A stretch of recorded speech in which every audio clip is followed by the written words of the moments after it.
Planting bait, my boy. Planting bait. And what's the good of bait if your prey can't see it? Comprende? I don't have any Scotch tape, Michael said. Well, we'll make do then. Can you give me a hand? He pressed the pack of Marlboro 100s about midway up the wide window of his room. If you could just hold this right here. Michael hesitated. The man turned and stared. Now, if you don't mind. Michael set his backpack down next to his suitcase and stepped over to the window. He held the cigarette pack with 2 fingers, leaving room for the man to apply the narrow strips of masking tape he had cut with his teeth. Michael eased his fingers off once the tape was in place. The man stepped back to admire the job. There. That will have to do for now. Why are you putting cigarettes on the window? When you want to lure a woman, my boy, you have to figure out what they really crave. Jewels, flowers, food, sex. Among other things, Lola really craves Marlboro 100s. I put a pack in the window and she knows I still love her, and all is forgiven. Is Lola your wife? Michael asked.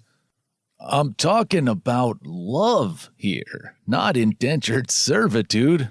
Lola and I are real lovers. What we have is passionate and volatile.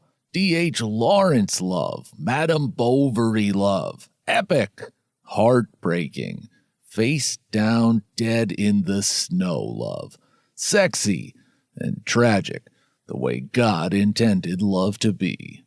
Oh. Michael wasn't sure what the proper response should be.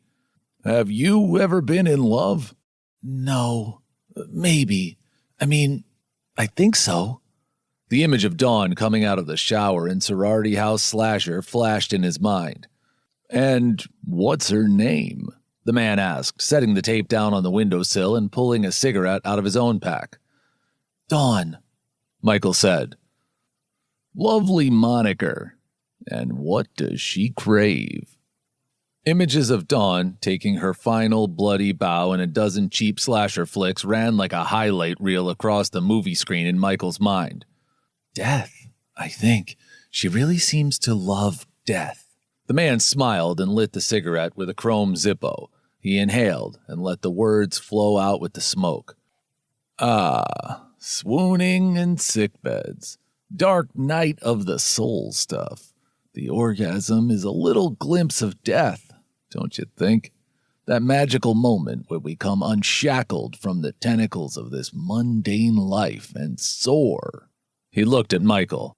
Am I right? Sure, Michael said, though he was far from sure. Is she good in bed? What? Dawn, how is she in the sack? Michael found himself wishing Randy was still around. He'd know what to say. I don't really... The man cut him off. Unrequited love. Almost the best kind, but hard on the sheets. A man alone must take matters into his own hands, as they say. So, staying long?